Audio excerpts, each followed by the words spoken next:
Bonjour à tout le monde. Une fois de plus, c'est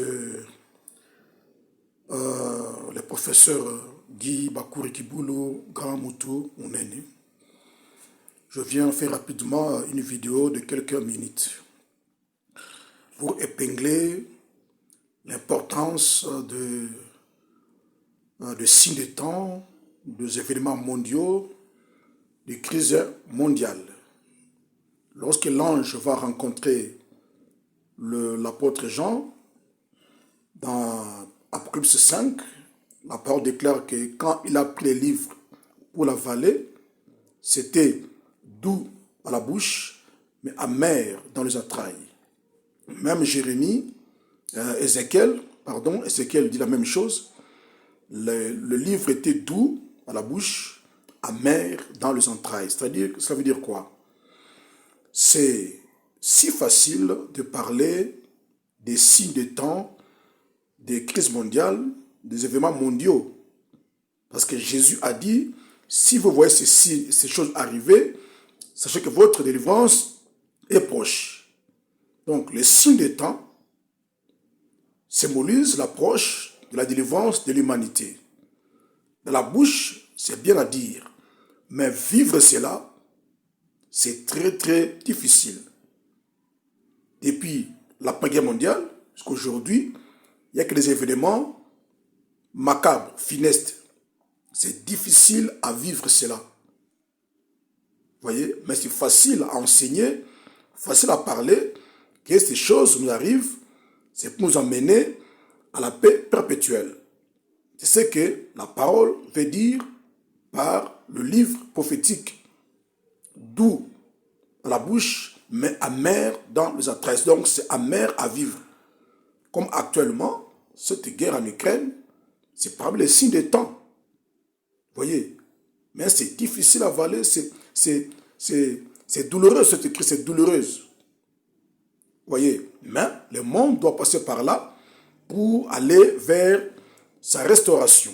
Donc c'est très important de parler des événements mondiaux, des signes de temps, des crises mondiales, sans lequel, comme j'ai toujours dit, lire couramment les prophéties bibliques, expliquer les livres prophétiques, ça allait être impossible. Impossible.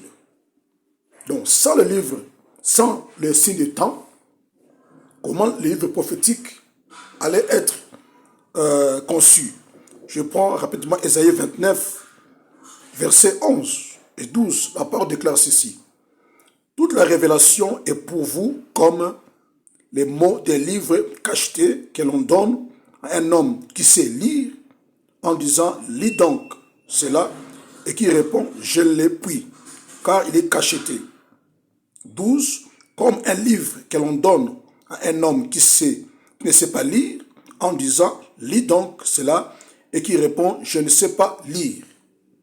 Voyez, donc sans le signe des temps, le livre prophétique restera toujours scellé, verrouillé.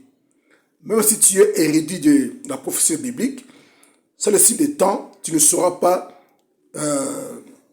sculpté, tu ne seras pas exploité le livre prophétique pour comprendre la pensée de Dieu. Tu peux avoir la maîtrise des prophéties bibliques, mais si tu n'as pas la connaissance, la géopolitique, la géostratégie actuelle, un érudit de la prophétie d'écriture aura du mal à déceler, à détailler les livres prophétiques. Donc c'est très important, comme je dis, à partir de la crise en Ukraine, il y a beaucoup de choses à déceler par rapport aux livres prophétiques. C'est comme ça que l'apôtre Jean va pleurer lorsque lui a dit, il n'y a personne au ciel sur la terre qui a le pouvoir d'ouvrir les livres prophétiques. Il a beaucoup pleuré. Parce que Jean savait que s'il n'y a pas le déclenchement, l'ouverture des sceaux, qui sont des crises mondiales, qui sont des malheurs par lesquels le monde doit passer pour atteindre sa restauration, l'humanité n'allait pas être sauvée.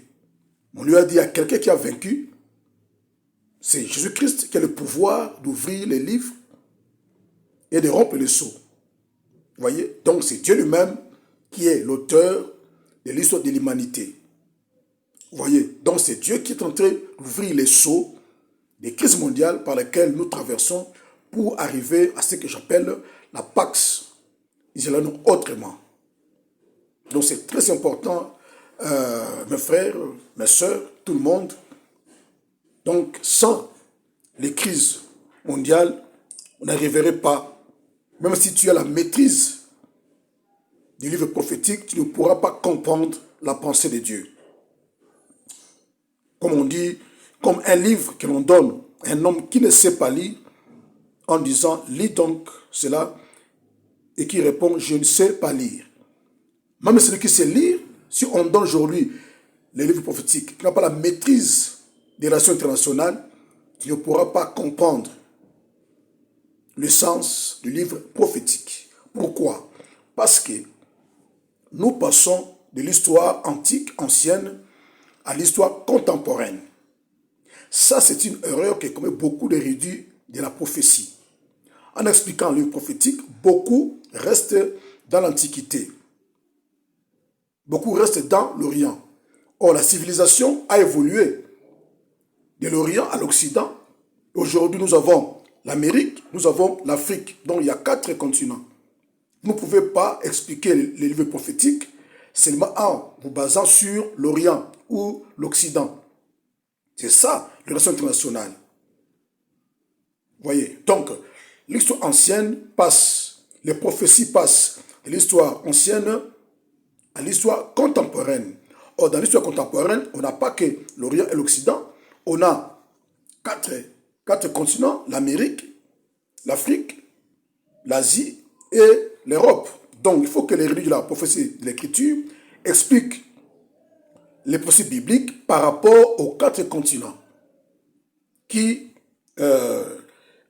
concernent la géopolitique internationale, la géostratégie internationale. Sans ces concepts, on va passer à côté. Beaucoup restent beaucoup plus dans l'Orient, dans l'histoire. Or, il faut passer de l'histoire contemporaine, de l'histoire ancienne, l'histoire contemporaine pour mieux comprendre, mieux expliquer les livres prophétiques. D'ailleurs, Jean lui a dit, il faut que tu prophétises de nouveau sur des peuples, sur des foules, sur des langues, sur des rois. Des langues, par exemple, aujourd'hui, nous avons la bataille linguistique entre l'anglais et le français. La langue est très importante pour la mondialisation. Vous voyez, donc nous passons de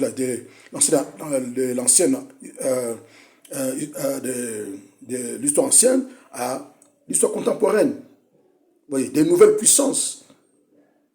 Les États-Unis, la Russie aujourd'hui qui font la une. Des peuples. Vous voyez, donc c'est très important.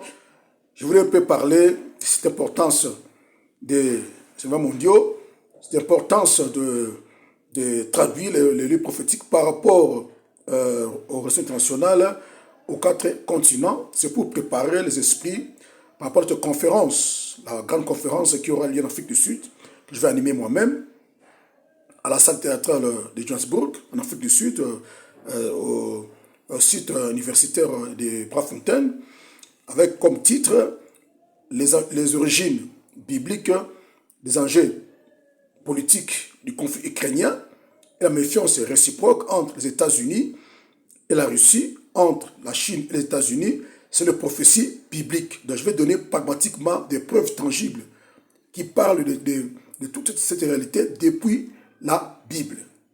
Donc vous êtes invités, vous êtes en Afrique du Sud, vous êtes invités à prendre part. Ça sera le 1er avril 2023, à partir de 15h, à la salle théâtrale de Johannesburg, en Afrique du Sud. Donc, je vais encore revenir pour faire d'autres vidéos. Il faut comprendre, retenir que c'est important d'écrire les prophéties bibliques par rapport aux signes de temps, bien que c'est difficile à avaler, mais nous passons par là, c'est une transition vers la paix perpétuelle.